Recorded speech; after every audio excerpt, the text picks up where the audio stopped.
Las cartas de Amodio Pérez.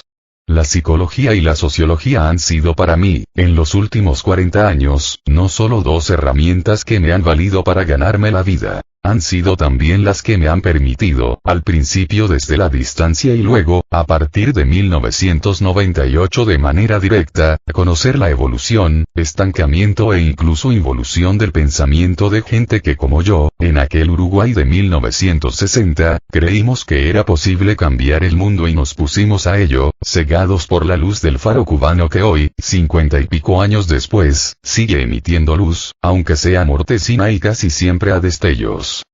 El motivo de este escrito no es hacer un análisis del por qué ni del cómo lo hicimos.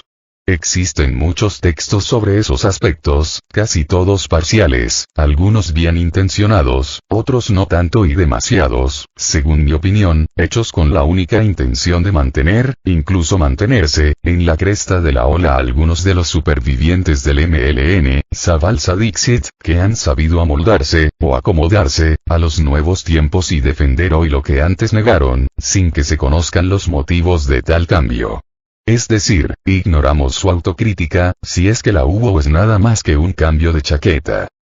El motivo de este escrito es más modesto, acorde con mi escasa altura intelectual, ampliamente refrendada por muchos que ni siquiera tuvieron el disgusto de conocerme y los que lo tuvieron, desde Alba Bordoli al mismo Zabalza, pasando por Edith Moraes, Marenales, Sendik, Rosenkopf y Mújica, por referirme nada más que a los que más empeño pusieron para desprestigiarme y para que Hugo Fontana se hiciera con unos pesos a mi costa, con lo que algunos llamaron novela y no es más que un mediocre pastiche. El motivo de esta carta es hacer una serie de puntualizaciones acerca de la entrevista que Gerardo Tagliaferro hizo a Jorge Zabalza en febrero de este año y que he conocido a través de internet. En dicha entrevista el flaco Zabalza, desde hace un tiempo se hace llamar tambero, vierte una serie de conceptos que evidencian una gran evolución en su desarrollo humano, y sin embargo no consigue dejar atrás su antiguo dogmatismo. Esa evolución he podido comprobarla a través del tiempo, leyendo sus declaraciones a Fontana, su carta a Carlos Caillavez de abril de 1995, sus encendidos requiebros amorosos a Mónica Engler, pasando por Cero a la izquierda y culminando en la entrevista de Tagliaferro, por no hacer mención a las múltiples apariciones en radio y televisión. En el libro de Fontana el flaco Zabalza dice dos verdades y paradojas de la vida, se lo agradezco, porque es el único que reconoce que participé en la elaboración del abuso, fuga cuya paternidad pertenece al nunca reconocido en su justo valor, Juanito Almirati. Da risa y un poco de vergüenza las intervenciones del ñato, Mújica y Marenales en la entrevista de la televisión alemana, aparecen como los adalides e ideólogos de la fuga, cuando la realidad es que cuando la propusimos se opusieron a ella y al final, de los tres, el único que trabajó fue Marenales, más por necesidades técnicas que por convencimiento. En fin. La segunda verdad es que él, Sendik y Fernández Huidobro estaban conspirando para llevarse por delante a la dirección del MLN en marzo de 1972, pero no dice que esa conspiración viene desde antes de que iniciáramos los preparativos de la fuga, alrededor de noviembre de 1971. Desde aquí le recomiendo, ahora que se ha convertido en un firme defensor de la verdad, aproveche el libro que está escribiendo para decir que Fontana le entendió mal, que él en realidad quería decir otra cosa. Que haga un poco como el ñato que era capaz de fundamentar una cosa por la mañana y otra por la tarde, cuando había vislumbrado que el viento soplaba en otra dirección. ¿Te acordás del plan Cacao, verdad flaco? Y que lo haga pronto, no sea cosa que le pase como a Mújica, que ha perdido la memoria y se le ha olvidado que la negra Mercedes se entregó a la policía en los Caños Depósitos para que él y los que iban con él pudieran escapar la noche del 20 de mayo de 1972. Sí, la negra Mercedes, Alicia Rey, la misma que en octubre de 1968 presentó su renuncia al MLN porque su condición de mujer la relegaba en la asunción de responsabilidades. En esa misma reunión estaban tupas a los que es posible consultar, el Coco Recalde, Edith Moraes, el Beto Falero, Julio Marenales, si su esquizofrenia se lo permite y Lucas, el Inge Maneras, cuya cerrazón ante el machismo era tanta como su honradez personal.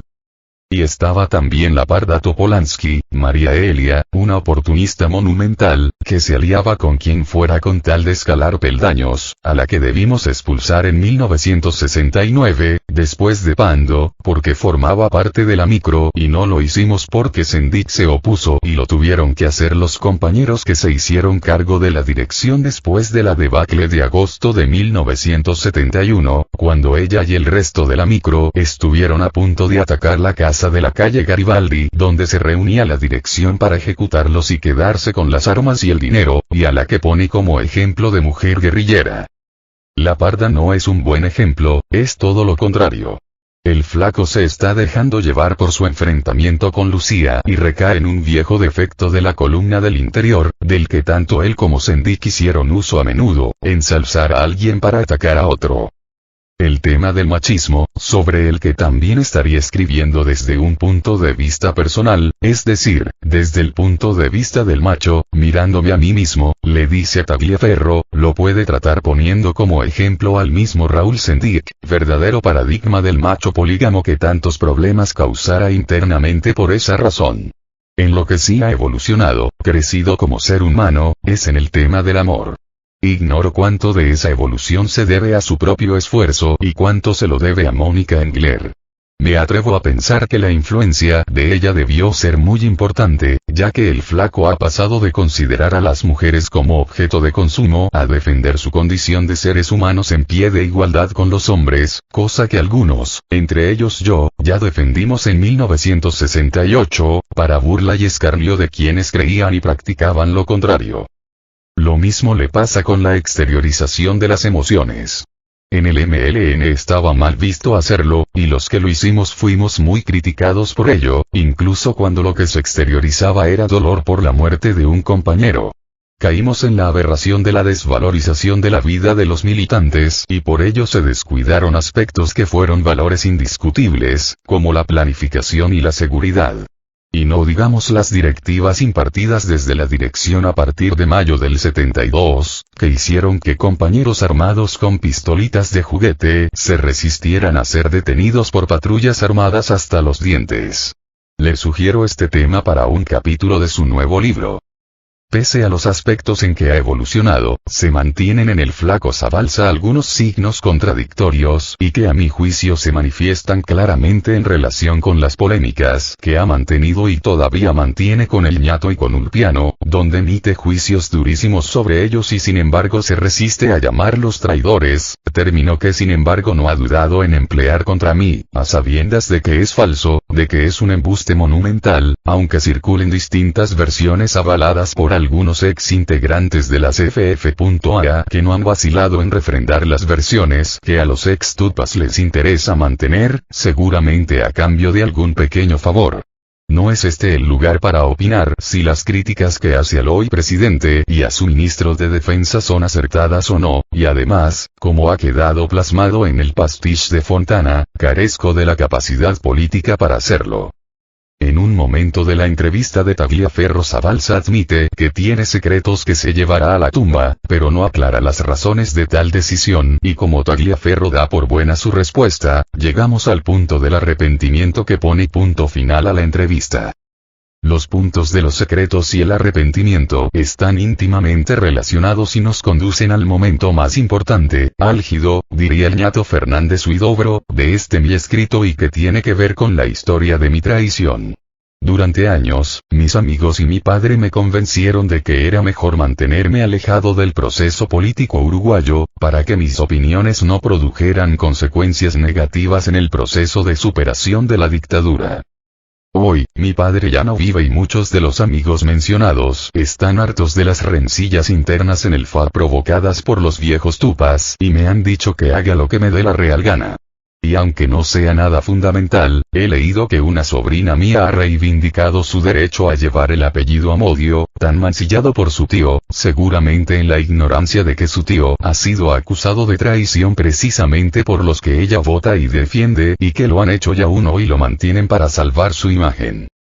Como dije anteriormente, a partir de septiembre de 1971 comienza a gestarse lo que será el proceso de disolución del MLN. Cuando compañeros que aún careciendo de la experiencia necesaria consiguieron reconstruir una organización prácticamente diezmada después de la caída de Almería. Estos compañeros fueron blanco de las críticas de los presos de Punta Carretas, en especial de los de la columna del Interior, con Raúl Sendic a la cabeza, por la sencillísima razón de que no atendían los múltiples planteos que les llegaban desde la cárcel. Yo era el encargado de la correspondencia, tanto con el exterior como con Cabildo, a través de Inés Capuccio, y sé que es así.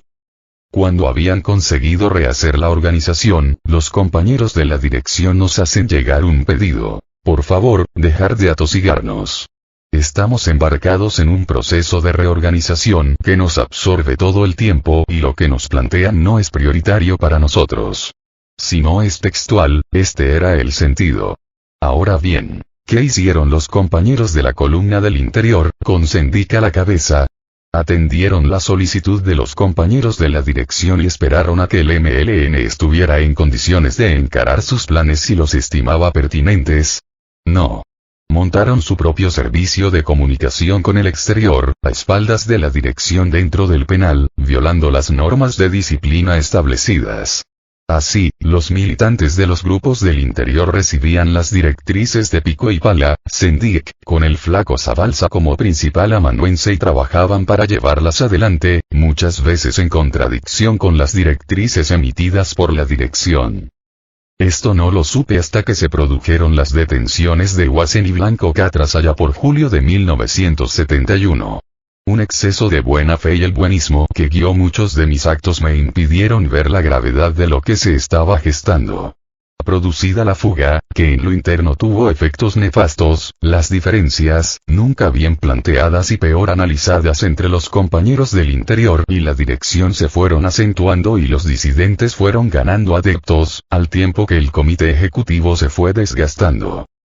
A esas alturas, finales de 1971, Sendic y Zabalza ya contaban con un comparsa de lujo a dedicación plena. Eleuterio Fernández Huidobro, y otros que lo hacían a tiempo parcial, como Marenales y Mújica Cordano. Tengo que reconocer mi responsabilidad en todo ese proceso por no haber ni siquiera sospechado que el MLN entraba en un proceso de disolución que sería irreversible a partir de abril de 1972, con la puesta en marcha de los planes Hipólito y Tatú, los planes estrella de los dos cabecillas divisionistas, Fernández Huidobro y Raúl Sendic, respectivamente. En febrero de 1972 soy detenido por segunda vez, víctima de una serie de fallos de seguridad. Ya se habían abandonado la mayoría de los principios que deben regir la vida de una organización clandestina. En esos momentos soy el responsable de la organización de lo que será la fuga del mes de abril, a pedido de Zabalza y Mújica, detenidos con anterioridad. Pasados unos días de mi detención, se produce el episodio que dará la estocada de muerte al esquema organizativo que había propiciado el desarrollo interno. El ejecutivo actuante en esos momentos, acosado por las críticas que le llegan desde los sectores bajo la influencia de Fernández Huidobro y Sendic, sin poner en conocimiento de los organismos intermedios ni de los grupos de base la situación de crisis organizativa que soportaba el MLN, acuerda con los divisionistas los cambios en los organismos de dirección que estos le exigen, en una reunión que en la carta de 1995 a Cayabet, Zabalza fecha el 16 de marzo de 1972. Así, se consuma el caos. La nueva dirección, integrada mayoritariamente por voluntaristas carentes de todo criterio organizativo, Marenales, Sendic, Fernández Huidobro, se dedicaron a desmontar los grupos de dirección intermedia, los grupos operativos y de servicios y volverlos a montar según sus particulares intereses. Así, las normas de compartimentación se convirtieron en papel mojado y el MLN terminó convertido en algo amorfo y deslavazado, como quedará patente en el periodo comprendido entre abril y septiembre de 1972. En el libro de Fontana, Zabalza hace una descripción de mi reacción al conocer los cambios producidos, y aunque ignoraba las razones, vaticiné los resultados. Lamentablemente, no me equivoqué. Cuando en abril de 1972 se pone en marcha el Plan Hipólito, se hace sin tener en cuenta las consecuencias que traerá aparejadas, y pocas horas después de los sucesos se sigue funcionando como si nada hubiese pasado. El gobierno declara el estado de guerra interno y concede a las Fuerzas Armadas, con el apoyo de la mayoría de los grupos políticos, facultades para participar en la lucha contra el MLN. El estado de guerra interno introduce un cambio fundamental. Los servicios de inteligencia policiales se retiran de la represión, pero antes entran a sangre y fuego en locales refugios del MLN que estaban siendo vigilados, con intervención telefónica incluida, con el apoyo del ejército, que no participó directamente en los procedimientos, pero brindó apoyo cercando las calles. Así, las muertes de Candán, Blanco Catras, Schroeder, Martirena, Ivete y Carlos Rovira son a mano de los departamentos 4 y 5 de inteligencia, en lo que considero la última actuación relevante de los grupos policiales en materia represiva como cuerpos organizados, aunque muchos de sus integrantes, en especial sus jerarcas Campos Hermida y Castiglioni, seguirán participando a título individual en los grupos paramilitares que se constituyeron al amparo del estado de guerra interno. La lucha contra el MLN quedó en manos de las FARC, primero de forma aislada y a partir del 18 de mayo de 1972 de forma generalizada, instauró la tortura en el interior de los cuarteles y sus efectos se hicieron notar de inmediato. Los militantes detenidos conocían demasiado de todo, locales de servicios, casas, talleres, nombres, direcciones de otros militantes, y las formas internas de organización estaban desaparecidas. El MLN intentó justificar las acciones del Plan Hipólito difundiendo las cintas con las declaraciones de Nelson Bardesio y trató de que llegara a la opinión pública el uso de la tortura por parte de las Fuerzas Armadas, con escaso éxito. De manera paralela, se había puesto en marcha un supuesto segundo frente con la intención, según sus sostenedores, de aliviar la presión sobre Montevideo y obligar a las FARC a diversificar sus acciones represivas. Este segundo frente también se ideó en Punta Carretas, sobre la base de las experiencias del general Grivas en Grecia y de Ho Chi Minh en Vietnam, como si las condiciones geográficas y políticas del Uruguay tuvieran algo que ver con los dos países mencionados. Las bases operativas serían las Tatuceras, otra adaptación de la experiencia vietnamita que con forceps se quiso adaptar a la realidad uruguaya.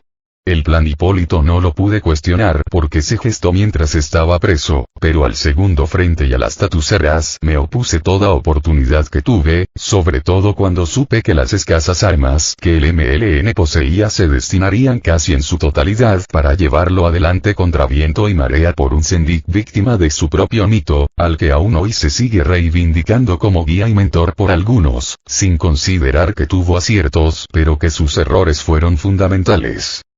El comité ejecutivo en esos momentos lo formaban Marenales y Engler, Fernández Huidobro había sido detenido el mismo 14 de abril, y decidieron, en base a las informaciones recibidas por contactos militares de dudosa fiabilidad, poner en marcha acciones de represalia, dirigidas hacia las FARC. Se elaboró una lista de objetivos y se eligieron los grupos para llevarlos a cabo. No se procesó ni uno solo de los objetivos. Los grupos que los tenían asignados, ya no existían, sus integrantes estaban en paradero desconocido, seguramente presos y torturados, pero al haber desaparecido las formas organizativas, el comité ejecutivo lo ignoraba. Todo el MLN estaba en el aire, a punto de derrumbarse. Quien había integrado el ejecutivo hasta la debacle interna del mes de marzo, Piris Budes, es detenido a finales de abril, pero el MLN no se enteró hasta una semana después.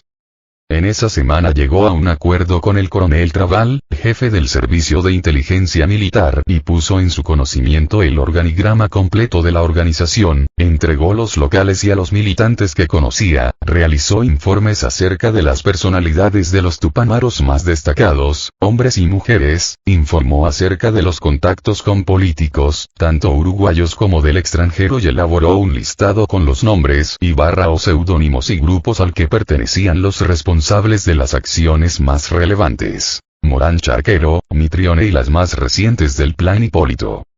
En determinado momento, Engler acudió al local donde yo estaba refugiado y me consultó acerca de la conveniencia de dejar en libertad a Bardecio. La alternativa era ejecutarlo. Opiné que dadas las circunstancias era mejor liberarlo, para no aumentar la represión, que coincidimos había llegado a cotas insoportables. Mientras tomamos unos mates estuvimos hablando de las circunstancias que nos habían conducido a esa situación. Tenemos que replegarnos, desaparecer de la calle, salvar lo que quede, le dije. Engler opinaba igual, pero ni Sendik ni Marenales estaban de acuerdo, según sus palabras. Unos días después fue Marenales el que vino a verme, por sugerencia de Engler. Al principio, Marenales era partidario de poner en marcha el plan de represalias en Montevideo y de continuar con el segundo frente en el interior. Marenales siempre fue un voluntarista con una gran capacidad de trabajo personal y un esquemático radical en sus planteos teóricos. Como tal, despreciaba el trabajo organizativo. Me parece verlo gesticular y oír su verborrea tratando de justificar el plan de acción. Yo lo escuché mientras tomaba nota de los objetivos de dicho plan. Cuando acabó, le puse las notas delante. Muy bien, le dije, ya tenemos los objetivos. Ahora solo nos falta ver qué necesitamos y a qué grupo se los adjudicamos. Bueno, eso tenemos que verlo, fue su respuesta. ¿Y no será mejor hacerlo al revés, saber qué medios tenemos y después decidir? Me parece absurdo que se planifique algo que es imposible llevar adelante, no hay armas ni locales, hemos concertado encuentros con grupos cuyos integrantes están presos y no nos hemos enterado, se desarmó Montevideo para abrir el segundo frente en el interior.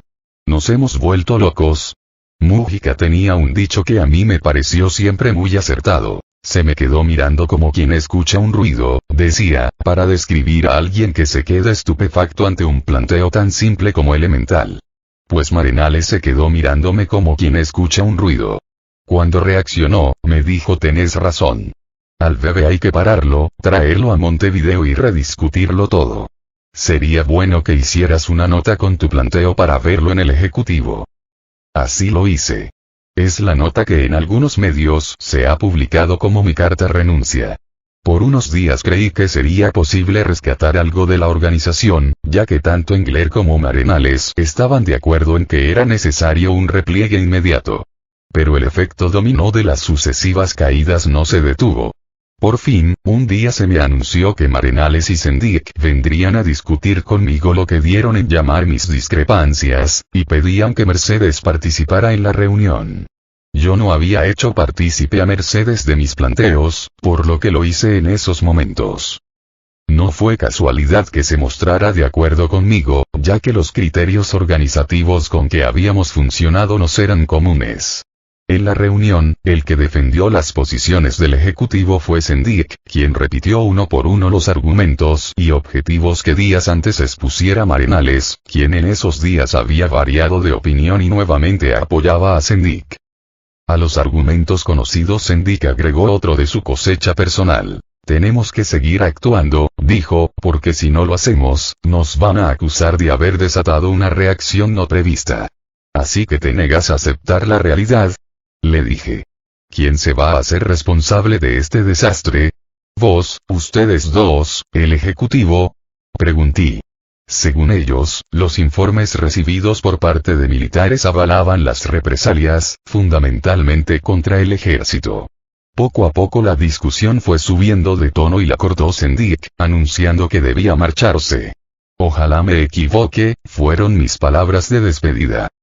La noche del 18 de mayo un comando tupamaro ejecutó a 4 soldados que hacían guardia en la casa del comandante general del ejército, con el propósito de cortar las torturas en los cuarteles. El resultado conseguido fue todo lo contrario y Montevideo se convirtió en una ratonera sin salida. A Mercedes y a mí nos trasladaron a un local que había sido utilizado en la fuga de abril. Allí estaban Mújica, Wolf, Rodríguez Ducos y alguno más que no recuerdo. Antes de que pasaran 24 horas una patrulla de la Marina llegó al local y lo abandonamos huyendo por las cloacas.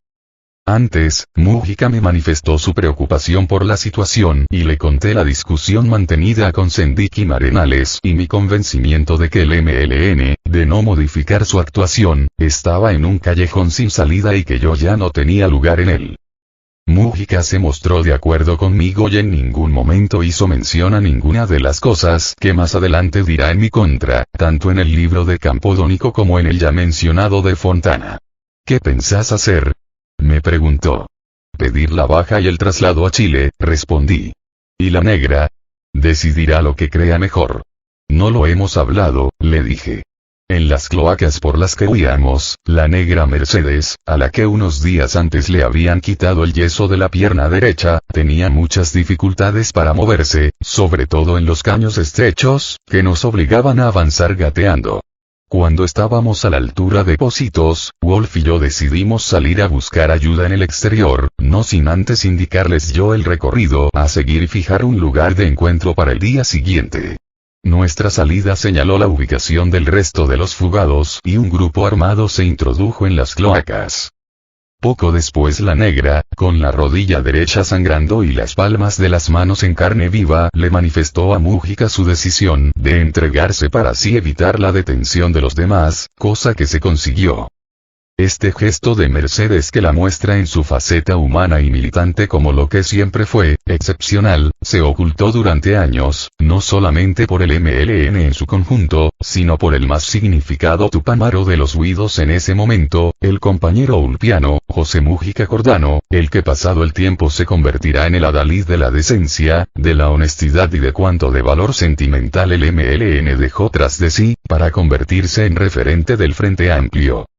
La detención de la negra rompió el escaso vínculo que me unía con el MLN, en especial con el grupo de dirigentes que nos habían conducido a la debacle.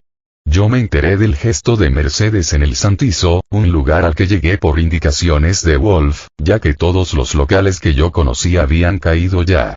Es Mújica quien me lo comunicó, en esos momentos emocionado hasta el llanto, que en esos momentos creí sincero. Es en el Santizo que mantuve la última discusión con Marenales y Sendik, a los que Mújica ya había informado de mi decisión de pedir la baja y el traslado a Chile.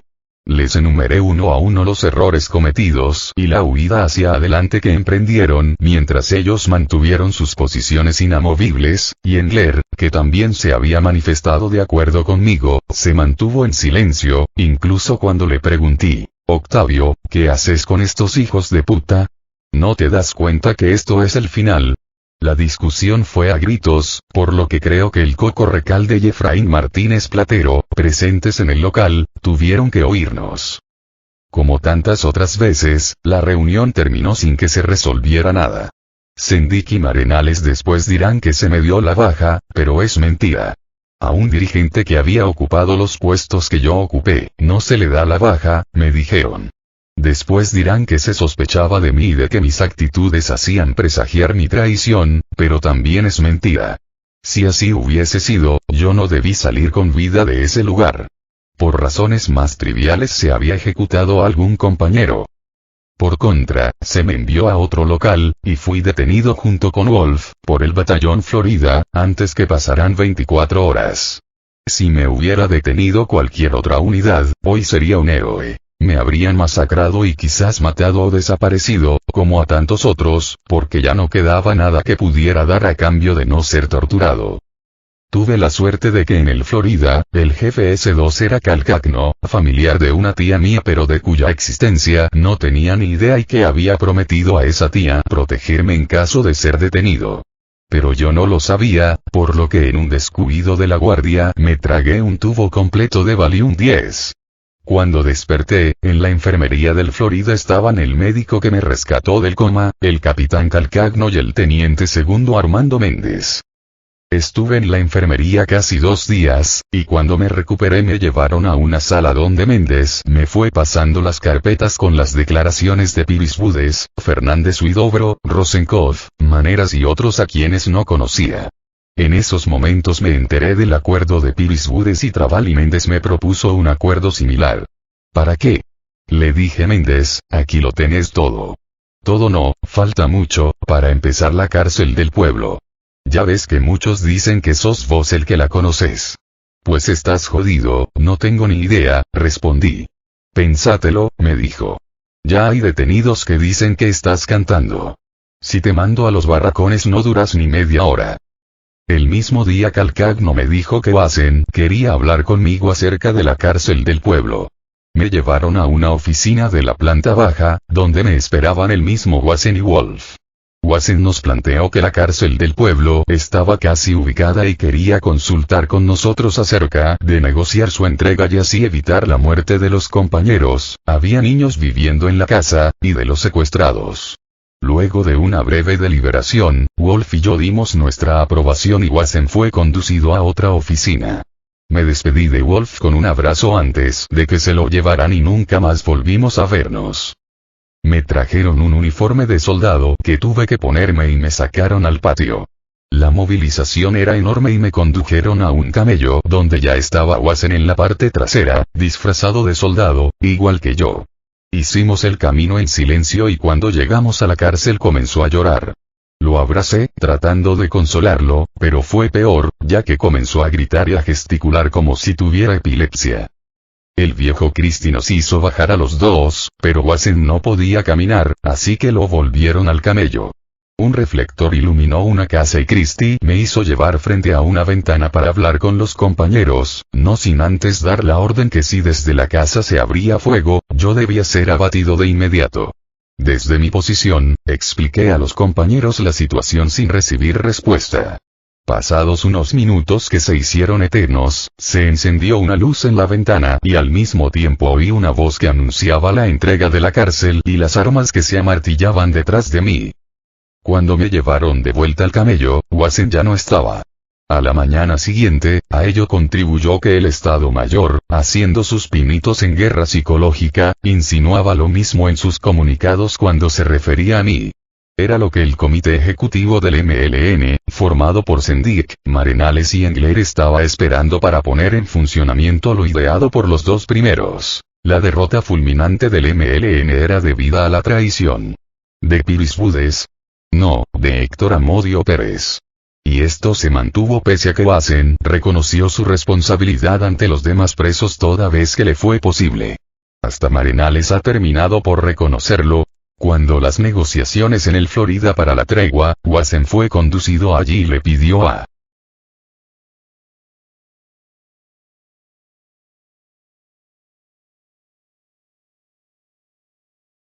Carlos Legnani, el jefe de la unidad autorización, para vernos. Legnani lo autorizó. En los 15 minutos que nos concedieron, los dos llegamos a la misma conclusión. Yo era el elegido para cumplir el papel de cabeza de turco y me dio su palabra, de que, trataría de evitarlo. Coincidimos en que, mientras se mantuviera esa situación, yo no podía ir preso a ninguna cárcel, ni a ningún cuartel, por lo que era mejor mantenerme en el Florida. Legnani me hizo saber que en compensación por trato que estaba recibiendo, esperaba mi asesoramiento dado el conocimiento que yo tenía de los que participarían, por parte del MLN. A mí, me preocupaba sobremanera la situación de Mercedes detenida en jefatura, pero a disposición de la OCOA organismo que en la práctica, dirigía Armando Méndez, pese a su grado de teniente segundo, lo que me había permitido, asegurarme que en el caso de que alguna unidad militar requiriera su traslado, OCOA lo impediría. Yo trataba, de todas maneras, que Mercedes no fuera torturada y el pedido que Legnani me hizo, me dio la oportunidad, de ponerla a salvo, aceptaría, si Mercedes, era sacada, de jefatura, y trasladada, al Florida. Eran tantas las expectativas que las Fuerzas Armadas tenían, ante las inminentes negociaciones, era tanto el poder que creían en posesión del MLN y se valoró tanto lo que yo podría aportar, que ese mismo día Mercedes, fue trasladada al Florida. Cuando pude verla, le trasladé todo lo que yo sabía había sucedido, desde que nos separamos, en los Caños Depósitos, mis discusiones con el Ejecutivo, la caída de la cárcel del pueblo, mi conversación con Wassen, las negociaciones, que estaban a punto de iniciarse, el acuerdo de Piris Budes, con Trabal y la oferta que Méndez, allí presente, me había hecho, en el mismo sentido. Esto es el fin, negra. Se ha ido todo al carajo, hicimos todo lo posible por evitarlo, me han condenado sin motivos y pronto harán lo mismo contigo. Creo que tenemos derecho a salvarnos, no hay sitio para nosotros. Dirigiéndome a Méndez, le dije, si hay acuerdo conmigo, pongo como condición, que la incluya a ella. ¿A cambio de qué? Preguntó Mercedes. Que me ordenen los papeles, contestó Méndez, señalando la mesa, donde estaban las carpetas, con las declaraciones, de Piris Budes. Esos y los que tengo en Ocoa. Nos miramos, con Mercedes y le dijimos que sí. En una parte de las negociaciones, Fernández Huidobro y Wassen, intentaron tenderle una trampa a Méndez, para secuestrarlo, como elemento de canje y eventualmente, ejecutarlo. Cuando Méndez nos contó los detalles de la conversación que había mantenido con Fernández Huidobro y Wassen, advertimos la trampa y le salvamos la vida. Este hecho hizo que un sector del ejército, encabezados por los oficiales del Florida, estuvieran de acuerdo en dejarnos fugar cuando las condiciones fueran propicias. Las negociaciones se rompieron, ya que las posiciones eran irreconciliables, como yo había vaticinado. El MLN cometió entonces otro error mayúsculo, como fue el atentado que le costó la vida al coronel Artigas Álvarez, hermano del Goyo Álvarez, lo que desencadenó sobre los presos la más brutal represalia sufrida hasta esos momentos. Sus dirigentes no habían aprendido nada. Durante un par de semanas, pusimos los papeles en orden y nos enteramos de hasta qué punto el MLN se había descompuesto. Descubrimos entre las listas de detenidos, a simples colaboradores, sin ninguna participación a destacar y conseguimos, que los pusieran en libertad y a otros señalados para ser detenidos, los quitamos de las listas, entre las que estaba Alba Bordolí, mi querida Estela, señalada por integrantes, de la MICO.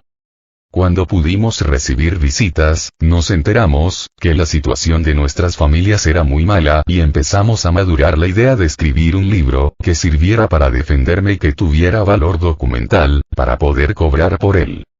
Cuando lo tuve escrito, hicimos una tentativa de que lo publicara 7 días, una revista de Buenos Aires, que rechazó la oferta. La familia de Mercedes llegó a una situación crítica y en un intento desesperado de publicar el libro, conecté con Fasano, a través de mi padre. Fasano había participado conmigo en la comisión interna del BP Color y lo consideraba mi amigo, aunque sabía que discrepaba con el MLN. Contactar con Fasano fue uno de los errores más grandes de mi vida. Desde el principio, se mostró muy interesado, pidió una copia del libro, y cuando lo leyó, me ofreció $150,000. Yo no tenía copia y lo que le entregué, fue el manuscrito original. Después, pidió una entrevista conmigo. Con múltiples mentiras conseguí, y que lo dejaran entrar en el Florida. Cuando nos vimos, algo había cambiado. Tenía que quitar de él el libro, todas las referencias, a los contactos con los políticos, sobre todo, a Wilson Ferreira Aldunate.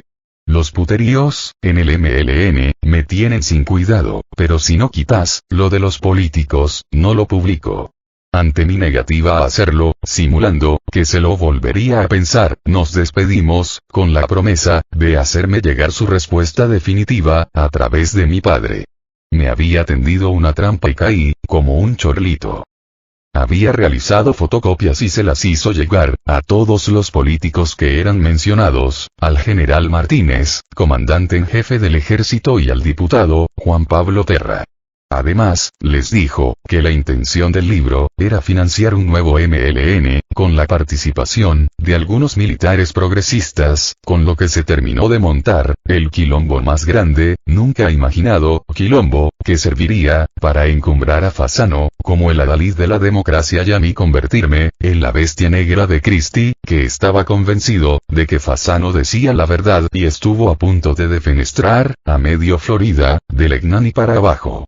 Me llevó semanas, convencer primero a Trabal, después a Queiolo y por último a Christie, de que el que mentía, era Fasano. De esa manera, se terminó de montar, la historia de mi traición. Ya no solo, había traicionado al MLN. También era el cabecilla de una conspiración para acabar con la democracia, según dijera Wilson Ferreira Aldunate, certificando así la entente antinatura, que terminó formándose entre una clase política corrompida, que avaló el estado de guerra interno, no hizo nada para evitar la tortura y el MLN, porque se necesitaban mutuamente, para atacarme y así cada una de las partes, lavar su responsabilidad. Más adelante, serán los presos del MLN, encabezados por Eleuterio Fernández Huidobro, quienes embarcarán a algunos oficiales del Florida, en una disparatada casa de los responsables de varios escándalos económicos, con Jorge Valle como principal imputado. Creo que ya he explicado lo sucedido. No quiero decir que si el MLN hubiese actuado de la manera correcta en lo organizativo y no hubiese cometido los errores tácticos, con posterioridad al plan Hipólito y los estratégicos, que significaron la puesta en marcha del Tatú, el resultado hubiese sido distinto. Ya estaban en marcha los planes de Estados Unidos, con Henry Kissinger a la cabeza y muy poco podríamos haber hecho. Pienso que este es uno de los secretos que el flaco Zabalza pensaba llevarse a la tumba. Seguramente tendrá alguno más y quizás, su mejor contribución, sea sacarlos a la luz y así, si pasar a la historia, por su aportación propia y dejar de vivir, a la sombra, del recuerdo de Sendik. Y quizás, decida contarnos la razón, de su desencanto con Fernández Huidobro.